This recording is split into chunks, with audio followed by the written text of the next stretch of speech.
تو ہم پہ ایک زمانے میں امریکہ نے بڑی سخت سینکشنز لگائیں جس پہ ہمارا سروائیول خطرے میں پڑ گیا. اس وقت پاکستان ایئر فورس نے آج سے 40-50 سال پہلے سوچنا شروع کر دیا کہ ہمیں کیا کرنا. انڈیجنائزیشن کی طرف جانے کا سوچنا شروع کیا جس کے ثمرات آپ کو JF-17 کی شکل میں آج نظر آ رہے ہیں. اول دن سے انڈیا آپ کا دشمن ہے اور یہ یاد رکھیے گا جو ہندواتا سوچ ہے وہ نہیں جائے. کیا فلسطین کی اتھارٹی جو ہے کیا وہ بھی اسی طرح کشمیر کاز کے لیے پاکستان کے ساتھ کھڑی؟ اور یہ یاد رکھیے گا دنیا کا کوئی ملک آپ کے لیے جنگ نہیں لڑتا. تو آپ ان ایسٹس کو جو آپ کے پاس ہوتے ہیں ان سے فتح حاصل کرنے کا طریقہ آپ خود بناتے ہیں.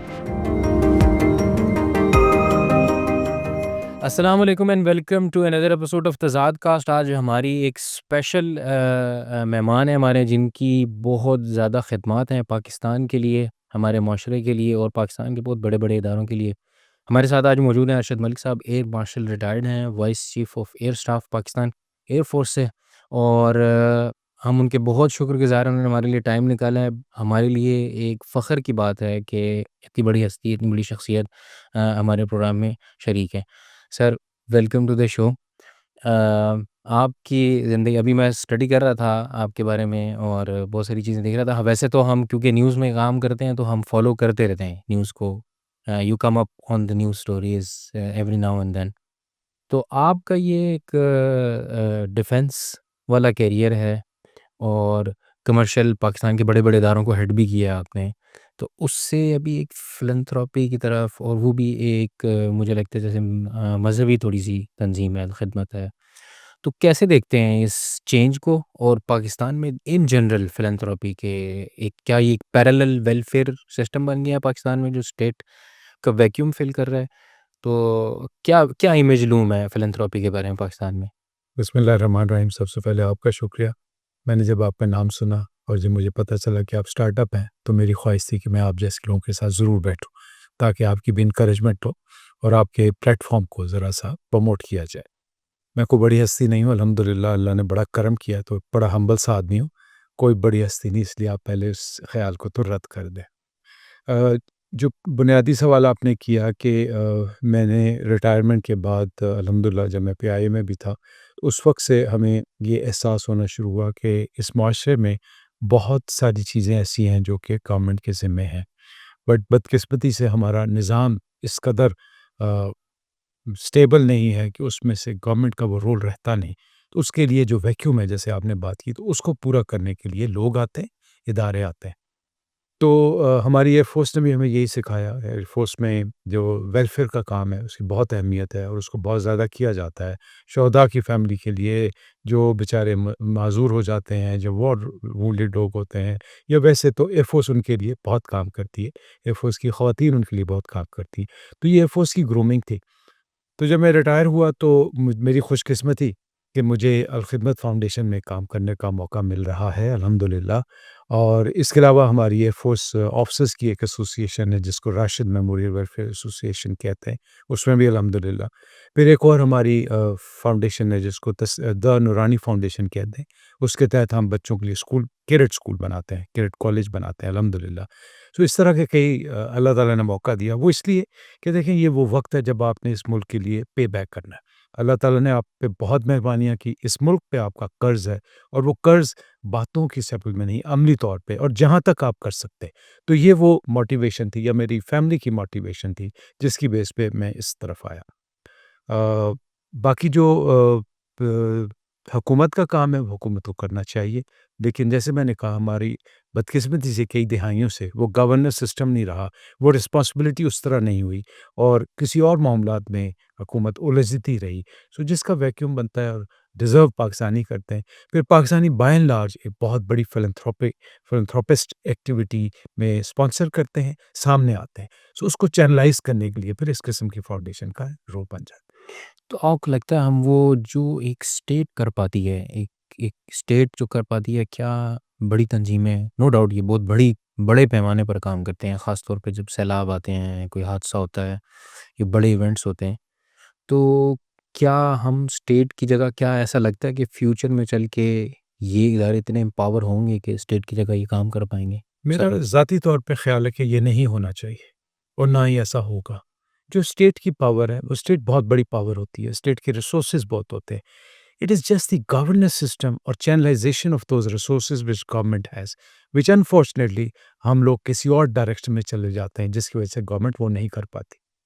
لیکن جو یہ فاؤنڈیشنز کام کر رہی ہیں، الخدمت فاؤنڈیشن ہے، ایدھی فاؤنڈیشن ہے، انڈس ہاسپٹل کی چین ہے، سٹی اسکول ہیں، نورانی فاؤنڈیشن ہے، یا شوکت خانم کا جو ہاسپٹل کا سیٹ اپ ہے، تو یہ وہ کام ہے جو واقعی بہت بڑے کام ہے، جس سے اندیشہ ہوتا ہے کہ کل چل کے کہیں یہی لوگ پاورفل نہ بن جائیں. بٹ ایسا نہیں ہونا چاہیے اور نہ ہی ہوگا. حکومت کا ایک خاص کردار ہے، حکومت کی ایک ذمہ داری ہے، اور انشاءاللہ مجھے اللہ سے بڑی امید ہے کہ اچھے لوگ آئیں گے جو کہ اس ذمہ داری کو محسوس کرتے ہوئے اس کام کو اور اپنے اصل کام کے لیے جو سوشل ویلفیئر کا ایک کانسیپٹ ہے، جو کہ اسلام کا کانسیپٹ ہے، اس کو لے کے ضرور چلیں گے انشاءاللہ. لیکن یہ کہنا کہ ان لوگوں کو نہیں کرنا چاہیے، میرے خیال میں ان کو اپنا حصہ ادا کرنا چاہیے، جو کہ بہت افیکٹولی یہ لوگ کر رہے ہیں، اور ہمیں اس کو انکریج کرنا چاہیے. اور اس میں جس حد تک عملی طور پہ پیسے کے لحاظ سے یا جس طرح بھی آپ ان کو سپورٹ کر سکتے ہیں، آپ کو بھی اپنا حصہ ڈالنا چاہیے. سر یہ جو آپ نے بھی دیکھا اس سال ہم نے جنگیں بہت جیتی ہیں. پاکستان کو ہر محاذ پہ ڈپلومیٹیکلی، پہلے ڈیفنس پہ، پھر اس سے ایک نیا اسٹریچر، ایک نئی چیزیں ہم نے دنیا میں دیکھی ہیں. اور یہ اکثر ہم ڈسکس بھی کرتے ہیں کہ اچانک سے ایسا کیا ہو گیا کہ پاکستان کو جو ہے نا، پاکستان کی ایئر فورس بھی چل گئی، ڈیفنس بھی چل گیا، سارا کچھ صحیح چل گیا. تو یہ اچانک ہوا ہے کیونکہ آپ اس GF-17 تھنڈر پروگرام کے ساتھ اٹیچ رہے ہیں.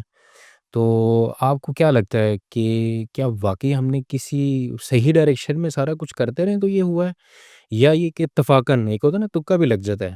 دیکھیں میرے خیال میں یہ اتفاق نہیں ہوتے. اتفاقات زندگی میں، دنیا میں ضرور ہوتے ہیں. سب سے پہلے تو اللہ تعالیٰ کی ایک خاص رحمت تھی جو اس ملک پہ اور اس ملک کے باسیوں پہ ہوئی، اور یہ اللہ کے فضل اور اللہ کے اذن سے ہی سب کچھ ہوا. تو صحیح ایسے نہیں ہوتا. میں چونکہ پاک فضائیہ سے تعلق رکھتا ہوں، الحمدللہ آج میں جو کچھ بھی ہوں میں پاک فضائیہ کی وجہ سے ہوں، تو میں آپ کو یہ یقین سے دلاتا ہوں کہ اس پہ ایک مضبوط طریقے سے کام ہو رہا تھا. اور اگر آپ دیکھیں، آپ نے GF-17 کا دی، تو ہم پہ ایک زمانے میں امریکہ نے بڑی سخت سینکشنز لگائیں جس پہ ہمارا سروائیول خطرے میں پڑ گیا. اس وقت پاکستان ایئر فورس نے آج سے 40-50 سال پہلے سوچنا شروع کر دیا کہ ہمیں کیا کرنا. انڈیجنائزیشن کی طرف جانے کا سوچنا شروع کیا، جس کے ثمرات آپ کو GF-17 کی شکل میں آج نظر آ رہے ہیں. تو یہ پے در پہ کئی لوگ آئے، کئی لیڈرشپ آئی جنہوں نے اس پروگرام کو کنٹینیو کیا، جس میں یقیناً پولیٹیکل لیڈرشپ کی بھی سپورٹ تھی، بیکاز دیکھیں فائنینس تو آپ کو پولیٹیکل لیڈرشپ ہی دیتی ہے. پھر آپ کی جو اپنی ایئر فورس کی لیڈرشپ تھی، اس کی ایک فوکس توجہ تھی کہ ہم نے کیا کرنا ہے، کس طرف جانا ہے. اور اس سے بڑھ کے پھر آپ کو ایک ٹائم ٹرسٹڈ چائنا کی فرینڈشپ مل گئی جس کے ساتھ مل کے. تو میرا کہنے کا مقصد یہ ہے کہ ایک تو سینکشنز جب ہم پہ پڑی تو ہمارے لیے بہت اچھی بات بنی، ہم نے اپنے اوپر سوچنا شروع کیا اور ہم نے ایک GF-17 پروگرام کو لانچ کیا. GF-17 پروگرام میں اس لیے بار بار اس پہ فوکس کروں کہ اس کی وجہ سے آپ یہ سمجھیں کہ پاک فضائیہ ایک نئی جہت پہ چل پڑی. آپ کو ٹیکنالوجیکلی اورینٹیشنز ہوئیں، آپ کی گرومنگ ہوئی، آپ کی ایکسپرٹیز آئیں، اور آپ نے اپنی ایئر فورس کو انڈیجنائزیشن کی طرف ماسٹر کرنا شروع کیا.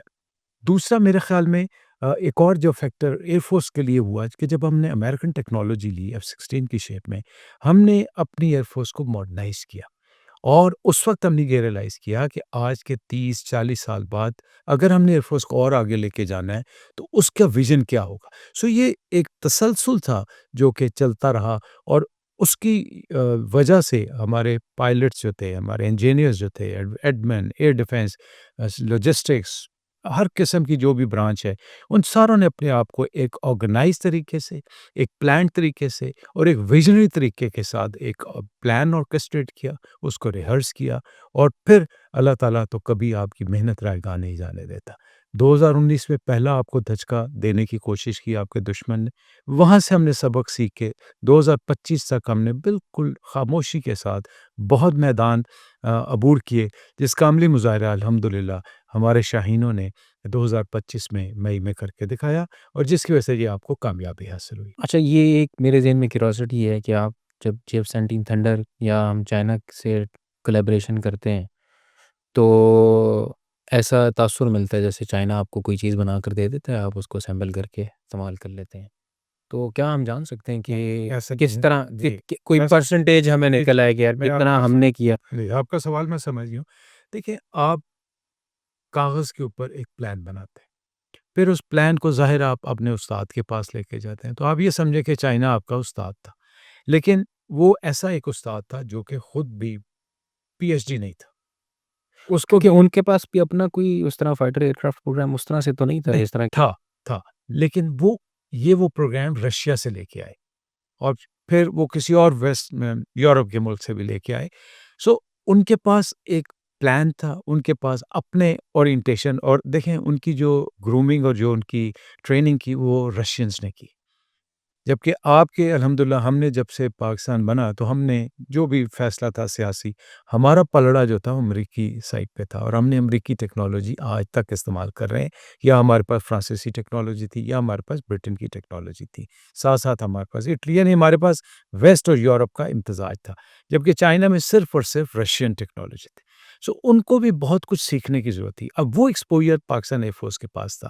سو اس ایئر فورس کے جو ایکسپوئر کو چائنیز نے بھی ایکسپلائٹ کیا، اور ہم نے اپنی ٹرمز اینڈ کنڈیشن ان کے سامنے لے کی کہ ہمیں ایک جہاز ایسا چاہیے جس میں یہ اس کو تکنیکی زبان میں کہتے ہیں ایئر اسٹاف ریکوائرمنٹس. سو ہمارے جو ایئر اسٹاف کی ریکوائرمنٹ تھی وہ ہم نے ان سے اسپیل آؤٹ کی، ڈسکس کی. پھر اس کا جب وے فارورڈ بنایا تو اس میں ہم عملی طور پہ شریک ہوئے. ہم نے اپنے قابل انجینئر، قابل پائلٹس ہم نے چائنا میں پوزیشن کیے، ان کی فیکٹریوں میں ان کے ڈیزائنر کے ساتھ بٹھائے. پھر جا کے جب یہ خواب شرمندہ تعبیر ہونے لگا تو پھر ہماری اس وقت لیڈرشپ نے یہ بھی کہا کہ اب ہم یہ چیز ٹیکنالوجی پاکستان میں لے کے آئیں گے. سو آپ کو ٹرانسفر آف ٹیکنالوجی بھی کرنا پڑے گا. یہ میں آپ کو ایک بڑی بات کلیئر کر دوں، ٹرانسفر آف ٹیکنالوجی بڑی مشکل سے ہوتی ہے یا تو ہوتی ہی نہیں. یہ منہ زبانی باتیں ہوتی ہیں، اس کے لیے آپ کو جدوجہد اور پیسے خرچ کرنے پڑتے. بٹ الحمدللہ اللہ کی بہت مہربانی تھی، ہمارے قابل لوگ تھے، ہماری پولیٹیکل ول بھی اس وقت ساتھ تھی، جس کی وجہ سے یہ ٹیکنالوجی یہاں آئی. اور آج ہم اسمبل تو ضرور کرتے ہیں J-70، بٹ اس کا میکسیمم 56% جو ہے وہ پاکستان میں پرزے بنتے ہیں، اور باقی جو 42% ہے وہ چائنا میں بنتے ہیں. یعنی ہمارے پاس ایک میجر پورشن ہے اس جی کا. ٹیکنالوجی آپ کے پاس آ گئی الحمدللہ. پھر آپ کا ایکسپوئر بہت بڑا، پھر آپ نے اپنے پائلٹس کو ٹیسٹ پائلٹس بنایا، پھر آپ نے انجینئرس کو ٹیسٹ انجینئرس کے کورس کروائے، آپ نے اپنے ٹیکنیشینس کو چائنیز کے ساتھ ملایا. پھر جو آپ کا پریویس ایکسپوئر تھا امریکن کا، فرینچ کا، مراجز کی صورت میں، F-16 کی صورت میں، آپ نے آہستہ آہستہ اس کو بھی اس میں امپلیمنٹ کیا اپنے لحاظ سے. تو یہ بھی جو انڈیا کے ساتھ جو بھی ہوا ابھی یہ مئی میں، تو کیا ہمیں یا ہماری ایئر فورس کو رافیل کی اتنی نو ہاؤ تھی کہ یہ کیسے فنکشن کرتا ہے، جس کو ہم نے پھر اس طرح سے ٹیکل کیا اور ان کو بلائنڈ رکھا؟ جو ایک پروفیشنل ہوتا ہے نا، جیسے آپ میڈیم ہے تو آپ کی نظر اردو پوائنٹ پہ نہیں. آپ یقیناً BBC کو دیکھتے ہوں گے، CNN کو دیکھتے ہوں گے، فاکس کو دیکھتے ہوں گے، الجزیرہ کو دیکھتے ہوں گے. اسی طرح جو بھی پروفیشنل ہوتا ہے وہ اپنے پروفیشنل جو لوگ ہوتے ہیں، یہ ایکوپمنٹ ہوتے ہیں، ان پہ نظر رکھتا ہے. اور ہمیں یہ ٹریننگ دی جاتی ہے شروع دن سے پاکستان ایئر فورس میں خاص طور پہ کہ آپ نے جو کمپیٹریٹ جو آپ کے اویلیبل ایسٹس ہیں ان کو کیسے ٹیکل کرنا، ان کے ساتھ کیسے جنگ لڑنی. کیونکہ ہماری جنگ تو صرف ہندوستان تک نہیں ہے، ہماری جنگ تو خدا نہ خواستہ اسرائیل اور آگے تک محدود ہے، بیکاز آگے تک جاتی ہے. سو اس کو ٹیکل کرنے کے لیے پھر آپ کو اپنے آپ کو تیار کرنا پڑتا ہے. سو ہم الحمدللہ اس کے لیے تیار تھے. ہمارے پائلٹس نے رافیل کو اسٹڈی کیا ہوا تھا، ہم نے رافیل کے ٹیکٹس سوچے ہوئے تھے، ہم نے انڈیا کے ٹیکٹس سوچے ہوئے تھے، اور اپنے آپ کو پھر ہماری جو ٹیکنالوجی نئی آئی جس کو J-10 کہتے ہیں، جس نے اصل میں ہمیں اللہ کے فضل سے یہ فتح دلوائی، اور جو BL-15 میسائل تھا، تو ان جہازوں کو استعمال کرنے کا طریقہ سب سے ضروری ہوتا ہے جو کہ ہمارے پائلٹس اور ہماری لیڈرشپ نے میک شور کیا کہ پاکستان ایئر فورس اس ٹیکنالوجی کو ایبزارب کرے اور اس کو امپلیمنٹ کرے. اور اللہ نے مہربانی کی، پھر اس کے ساتھ اور بڑے ایسٹ تھے، سائبر وارفیئر تھی، اسپیس ایسٹس تھے. تو اس طرح مل جل کے اللہ تعالیٰ نے یہ ہمیں فتح دلائی. اس حوالے سے یہ آخری اس کو کنکلوڈ کر دیں کہ ایک سنیریو میں فور پولیٹیکل ریزنز یا for any other reasons China کسی جنگ میں آپ کی ہیلپ نہیں کر پاتا پاکستان کی، تو کیا ہم اس طرح کا دوبارہ پل آف کر سکتے ہیں ایسا کوئی ایونٹ، ایسی کوئی جنگ؟ دیکھیے آپ کی چائنا نے جنگ کے اندر مدد نہیں کی، آپ کے پاس اکوپمنٹ چائنیز تھا، اسی طرح آپ کے پاس اکوپمنٹ امریکن تھا، یا آپ کے پاس اکوپمنٹ جو تھا فرینچ اکوپمنٹ، جو اس کو استعمال کرتے ہیں وہ آپ خود کرتے ہیں۔ اور یہ یاد رکھیے گا کہ دنیا کا کوئی ملک آپ کے لیے جنگ نہیں لڑتا۔ تو آپ ان ایسٹس کو جو آپ کے پاس ہوتے ہیں ان کو استعمال کرنے کا طریقہ، ان کو لڑانے کا طریقہ اور ان سے فتح حاصل کرنے کا طریقہ آپ خود بناتے ہیں، خود سوچتے ہیں۔ تو کوئی بھی جنگ اگر ہوتی ہے، اللہ نہ کرے جنگیں ٹھیک نہیں ہوتی، تو انشاءاللہ اللہ کے فضل سے آپ کی پاک فضائیہ آپ کو مایوس نہیں کرے گی۔ اور ہمیں مدد کی ضرورت اس طرح نہیں ہوتی، ہمیں مدد کی ضرورت ہوتی ہے کہ اسپیئرس کی ضرورت ہوتی ہے، ہمیں اکوپمنٹ کی ضرورت ہوتی ہے، ہمیں ویپنس کی ضرورت ہوتی ہے۔ اب اللہ کا بڑا احسان ہے کہ ایئر فورس نے اب انڈیجنائزیشن کی طرف کام کرنا شروع کر دیا، اور میرے خیال میں آئندہ برسوں میں انشاءاللہ اس پہ زیادہ فوکس ہوگا، تاکہ یہ جو ڈپینڈنسی ہے یہ آہستہ آہستہ کم ہوتی جائے۔ مکمل کم نہیں ہو سکتی، بیکاز اس کے لیے بہت انویسٹمنٹ چاہیے اور ہمارے پاس اتنے ریسورسز نہیں۔ اکانومی بہت ضروری ہے ہماری، چلے سب سے بڑا خدا فوکس آپ کا ہے اکانومی۔ اکانومی۔ اکانومک ڈیولپمنٹ ہوگی، یہ ساری چیزیں فال ان پلیس ہو جائے گی۔ ہمارا بھی ریسنٹلی افغانستان کے ساتھ بھی ایک ڈسپیوٹ، کیا ایک سیریس مسئلہ ہے ہمارے ملک میں، کہ اندرونی طور پہ بھی ہم ایک پاکستانی طالبان یا جہادی ایلیمنٹ سے تنگ ہیں، ڈیلی بیسس پہ کچھ نہ کچھ ہو رہا ہوتا ہے۔ پھر ابھی ہماری پورے بارڈر پہ ایک دفعہ دوبارہ سے ہوئی ہے، اور ایسا لگتا ہے جیسے ہم سوشل میڈیا پہ پڑھتے ہیں، ایکسپرٹس اپنی اوپینینز دیتے ہیں، جیسے کہ پاکستان کوئی 3 فرنٹ وار ہے، ایک انٹرنلی ہے، ایک ایسٹ سے ہے، ویسٹ سے ہے، اور میسیجنگ ہے۔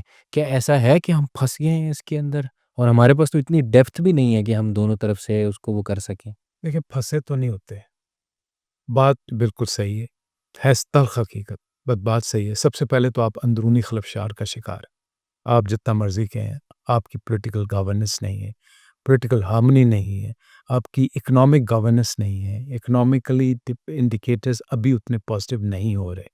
سو اندرونی طور پہ تو آپ ڈیفینیٹلی آپ کو پرابلمس ہیں، اور یہ آپ کے ہاتھ میں ہے، اس لیے یہ کیا جا سکتا۔ مشرق آپ کا ہمیشہ سے اول دن سے انڈیا آپ کا دشمن ہے، اور یہ یاد رکھیے گا وہ دشمن رہے گا۔ آپ ان کے ساتھ جس قدر مرضی روابط بڑھا لیں، اس جو ہندواتا سوچ ہے وہ نہیں جائے گی۔ بدقسمتی سے ہم ایسے ماحول میں گھرے ہوئے ہیں، ایسے نیبرہڈ میں گھر گئے ہیں جس میں مغرب کی طرف سے افغانستان نے بھی 1947 سے آپ کو اس تسلیم نہیں کیا۔ 1947 میں ستمبر 1947 میں اقوام متحدہ میں یونائٹڈ نیشنز کے اندر کھڑے ہو کے افغانستان کے لوگوں نے یہ کہا، اور وہ پاکستان کو تسلیم نہیں کر رہے تھے۔ اس لیے آپ کو یہ بھی حقیقت سامنے رکھنی چاہیے۔ اب کرنا کیا چاہیے؟ دیکھیں سب سے پہلے تو آپ کے جو اپنے ہاتھ میں ہے اس کو تو سیدھا کریں، اپنے اندرونی معاملات کو سیدھا کریں، بات چیت کریں۔ اگر آپ ہندوستان سے بات کر سکتے ہیں، اگر آپ افغانستان سے بات کر سکتے ہیں، تو اپنے لوگوں سے کیوں نہیں کر سکتے؟ کچھ لو کچھ دو، کچھ نہ کچھ۔ دوسری بات، ہندوستان کے لیے آپ کو ملیٹریلی اسٹرانگ ہونا پڑے گا۔ افغانستان ایک پراکسی وار بنے گی، اور اس کو ہندوستان اور کچھ ہی اور طاقت وہ اس کے ایما پہ ہمارے خلاف کچھ نہ کچھ حرکت کرے گا، بھلے یہ طالبان ہو، بھلے یہ داؤد ہو، بھلے ترکی ہو، بھلے نور الامین ہو، کسی نے پاکستان کے حق میں بیان نہیں دیا۔ ہاں داؤد کے ہوتے ہوئے یا نور الامین کے ہوتے ہوئے کچھ ڈیولپمنٹ ضرور ہوئیں، لیکن بریک تھرو نہیں ہوا۔ اس لیے لیکن سب سے بڑا جو المیہ ہو گیا وہ یہ ہے کہ یہ جو ٹی ٹی پی کی صورت میں انہوں نے دہشت گردوں کو پناہ دینی شروع کر دی ہے، یہ ایک بہت بڑا ہمارے لیے چیلنج ہے۔ دیکھیں مشرق کو آپ ہینڈل کر سکتے ہیں، مغرب جب گوریلا وارفیئر میں آتا ہے تو وہ ہینڈل کرنا زیادہ دشوار ہوتا ہے، اور پھر جب آپ ان ریسورسز کے ساتھ، انٹرنل چیلنجز کے ساتھ جب 2 فرنٹ وار پہ جاتے ہیں تو پھر ایک اور مصیبت آ جاتی ہے۔ اس لیے میرے خیال میں ہمیں افغانستان کو ہم نے سبق سکھا دیا، بہت ضروری تھا۔ اب جو ہمارے نہیں، آپ کو لگتا ہے یہ ڈٹرنس ہماری کو بن گئی ہے دوبارہ اس پھر کا؟ دیکھیں بنی ہوئی پہلے بھی تھی، لیکن اس کو ایما جو تھا اس کو ہندوستان نے دوبارہ اس کو اٹھایا۔ سو اب سعودی عرب چائنا کو ہمیں ساتھ لے کے ان کے ساتھ دوبارہ بیٹھنا چاہیے، بیکاز جنگیں مسئلوں کا حل نہیں ہوتی، اور خاص طور پہ اس قسم کا مسئلہ جو کہ گوریلا وارفیئر ہو، جس کی آپ کی کمپیٹیبلٹی کوئی نہیں ہے، اس کے پاس ملٹری نہیں ہے، ان کے پاس اکنامکس نہیں ہے، آپ ان کو اپنے اوپر ڈپینڈ کروا سکتے ہیں۔ تو although ریلائبلٹی فیکٹر بہت لو ہے، بٹ ایٹ لیسٹ آپ کو ان کو انگیج کرنا چاہیے۔ تو میرے خیال میں بالکل حقیقت ہے، 3 فرنٹ پہ ہم پھنسے ہوئے ہیں، لیکن تینوں میں سے کم از کم 2 کے حل تو آسان ہیں، ایسٹ والے حل مشکل ہے۔ اس کے لیے ملٹری پہ فوکس کریں، انٹرنلی اپنے آپ کو بہتر کریں، اور ویسٹ میں مکہ شکا وخا کے تھوڑا جا ہوں۔ اشاروں کناروں میں تو مودی صاحب اور انڈیا سے جو سگنلنگ ہوئی، ایسے لگ رہا ہے جیسے دوبارہ کوئی ایسا کام ہوگا، آپ کو لگتا ہے؟ کنونشنل وار کا انڈیا متحمل نہیں ہو سکتا، کیونکہ دنیا اس کو نہیں مان رہی، اس کے بیانیے کو ریجیکٹ کر چکی ہے۔ ورنہ اگر 9/11 کو لوگوں نے مان لیا تھا، جو کہ کنٹروورشل ہے، تو یہ پلوامہ یا دوسرا جو تھا، اس کو دنیا نے اس طرح تقویت نہیں دی یا اس کو اپریشیٹ نہیں کیا۔ تو لیکن جتنے وہ دیت، اور جتنی فطور ہیں ان کے، اور جتنے وہ فاشسٹ لوگ ہیں، RSS سوچ ہے ان کی، تو وہ آپ کے لیے ہمیشہ پرابلم کریٹ کریں گے، آپ کے لیے فلیگ شپ آپریشنز کریں گے، آپ کے خلاف اپنے، مطلب آپ دیکھیں کہ ہندوستان ایسے ملک کے پاس ساتھ جا کے تسلیم کر رہا ہے جس کی بین الاقوامی سطح پہ کوئی تسلیم نہیں کر رہا۔ پھر جو کشمیر کے لوگوں کے ساتھ ظلم و ستم کیا جا رہا ہے، اس کی ہم کبھی بھی سفارتی طور پہ اپنی جدوجہد نہیں چھوڑیں گے۔ تو یہ 3 فرنٹ وار ہے، ایک ایزیلی ڈویبل ہے، مشرق مشکل سے ڈویبل ہے، مغرب بھی ٹف بٹ ڈویبل ہے، یعنی پاکستان اس میں سے کچھ نہ کچھ یعنی انشاءاللہ۔ انشاءاللہ کر لیں گے۔ سر یہ جو خاص طور پہ جو گریلا وار، پھر یہ طالبان، ایک جہادی ایلیمنٹ، پھر مذہبی ایلیمنٹ ہمارے ملک میں، اور ابھی میرے ذہن میں سوال آیا، یہ کس طرح سے فلانتھراپی سے بھی جڑے ہوئے ہیں؟ کیونکہ ہمارے ہاں جو فنڈ ریزنگ کا سسٹم ہے، تو سم ہاؤ یہ آرگنائزیشنز جو لوگوں کی ایک، ہمارے لوگوں کی ایک اسپرٹ ہے اسپینڈ کرنے کی، خرچ کرنے کی، اس کو ایکسپلائٹ کرتے ہیں۔ تو کیا ہماری یہ بڑی بڑی فلانتھراپی، یا آپ جانتے ہوں کہ ہم کوئی میکنزم اس کو ایسا بہتر کر رہے ہیں کہ ہم یہ جو فنڈنگ سورسز ہیں اور ان کو بہتر کر سکیں؟ یا آپ کی جو ڈسکشنز ہوتی ہیں جب آپ اتنے سارے اداروں کے لیے کام کرتے ہیں، تو کیا سوچتے ہیں، کیا سٹرکچرز وہ گورننس کے بنائے جائیں کہ یہ فنڈنگ کی جو ہے نا روکا جائے؟ دیکھیں، جو فنڈنگ کا ہے، ابھی تو فیٹ ایف کے بعد آپ کی فنڈنگ اور آپ کے سورسز اور آپ کا مینجمنٹ سسٹم بہت بہتر ہو گیا۔ ابھی آپ کوئی ایسی فنڈنگ نہیں لے سکتے، یا کوئی ایسی فنڈنگ نہیں دے سکتے، یا کوئی ایسا ایکشن نہیں کر سکتے جس میں کسی دوسرے کو اعتراض ہو۔ تو یہ تو کافی حد تک ٹھیک ہو چکا۔ دوسرا، یہ اس وجہ سے بھی ہو رہا ہے کہ آپ کے اندرونی حالات ایسے ہیں، آپ کا گورنمنٹ پہ ٹرسٹ نہیں ہوتا۔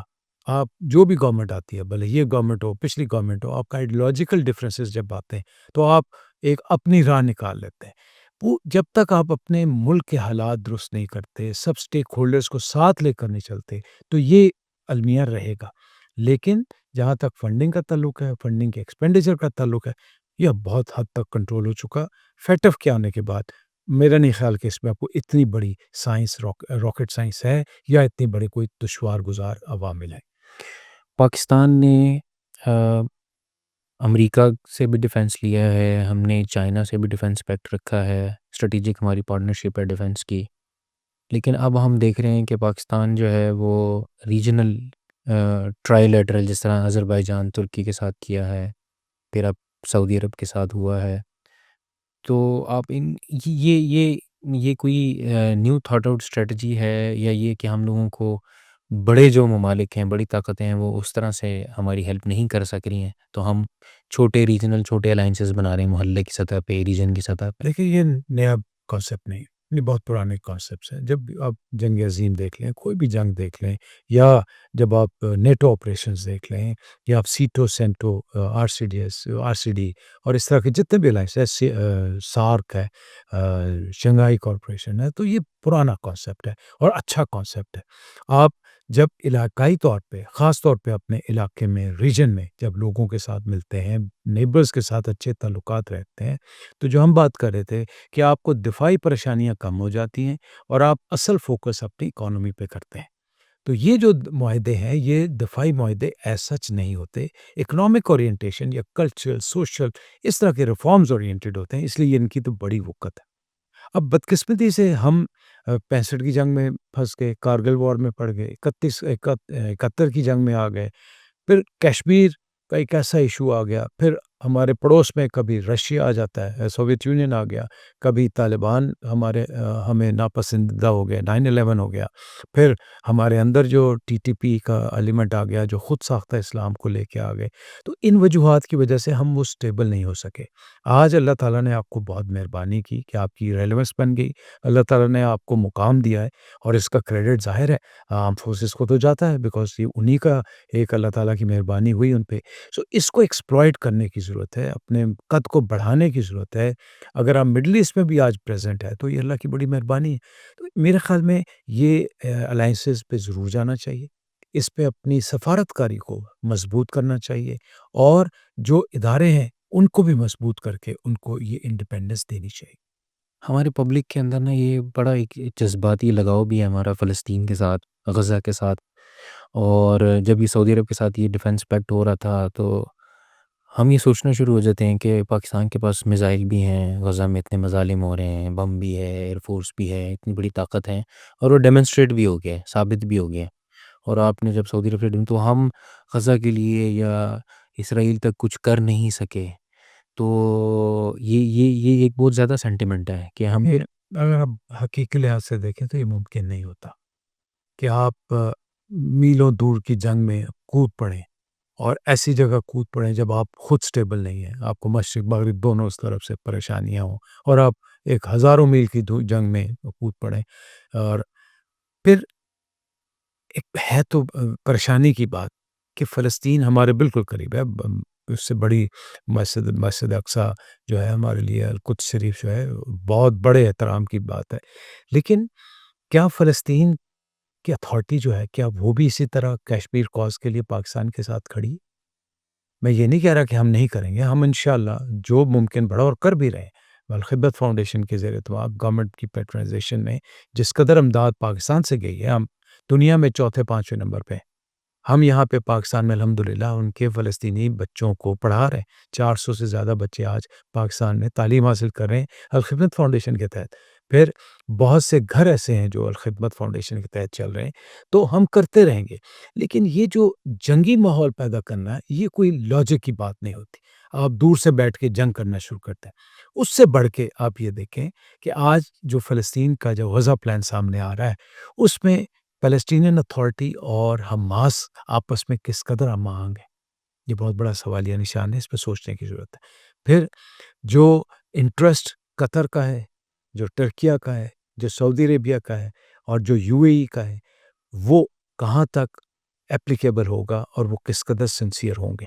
ہم اللہ کا شکر ادا کرتے ہیں کہ اللہ تعالیٰ نے ہمیں بھی یہ موقع دیا کہ ہم آج اس معاہدے کے کم از کم ان میں موجود تو تھے۔ تو یہ جنگی لحاظ سے یہ لاجک بنتا نہیں کہ آپ جا کے جہاز لے کے چلے جائیں اور گرانا شروع کر دیں۔ یہ بین الاقوامی سطح پہ جو انٹرنیشنل نارمز ہیں، ڈپلومیٹک نارمز ہیں، ان کے اگینسٹ ہوتا ہے۔ ہاں، سفارتی محاذ پہ، اخلاقی محاذ پہ، اور باقی دوسرے ہر لحاظ سے جو آپ فائنینشیل سپورٹ کر سکتے ہیں وہ آپ کو ضرور کرنی چاہیے، اور وہ ہم کرائیں۔ یہ تو ایسے بہت ریئلسٹک اور لیکن مایوس کن لگتا ہے پبلک کو ہماری۔ دیکھیے مایوس، آپ یہ سوچیں کہ پاکستان نے آج تک دنیا کا کون سا ایسا ایشو تھا جس پہ ظلم ہو رہا ہو، بھلے وہ مسلم ہو نان مسلم ہو، کہ ہم نے اپنی آواز نہیں اٹھائی۔ لیکن آپ اپنی فوجیں لے کے کسی ملک پہ نہیں چڑھ دوڑتے۔ پریکٹیکلی دیکھیں، آپ یہاں سے ہزاروں میل جاتے ہیں، اسرائیل کے پاس امریکہ کی سپورٹ ہے، امریکنز کے پاس اپنے ریسورسز ہیں، برٹن کے پاس، وہ ایئر ٹو ایئر ریفیولر اور پتہ نہیں کیا کیا کر کے لے کے آتے ہیں۔ آپ کے اوپر اتنی ریسٹرکشنز ہیں، آپ کے میزائل کے اوپر اتنی واچ ہے کہ اگر آپ اس ایشو میں اس طرح سے جو آپ یا عام آدمی سمجھتا ہے تو آپ کا اپنا سروائیول ایٹ اسٹیک ہو جاتا ہے۔ کل جو فورسز ایران کے پیچھے پڑی ہوئی ہیں وہ آپ کے پیچھے پڑ جائیں گی۔ آپ ابھی ہم نے بات کی کہ اکنامکس از اے سروائیول، تو ہم تو اکنامکس ہی مار نہیں کھا سکتے۔ ہم میزائل فائر کرنے کے بعد اگر روٹی کو بھوکے بھاگے دوڑنے لگ پڑے تو پھر ہم کس عقل مندی کا مظاہرہ کریں؟ ہاں، اکنامکلی آپ سٹیبل ہو جائیں، اکنامک پاور بن جائیں، پھر آپ کسی سے آنکھوں میں آنکھیں ڈال کے بات کر سکتے ہیں۔ سر بہت شکریہ، ایک تو ریئلٹی چیک دینے کا اور ہوپ دینے کا، اور اس میں انڈورس بھی آپ نے کیا بہت ساری چیزوں کو کہ ہم نے جو ہے نا یہ بڑا اطمینان اس سے ملتا ہے کہ آپ کا جو GF-17 اور ڈیفنس پروگرام ہے وہ انڈیجنسائز ہو رہا ہے اور ہم اس پہ خود سے اپنی چیزوں کو کر پا رہے ہیں. سر بہت شکریہ اپنے وقت کا، بہت بہت شکریہ. شکریہ. تھینک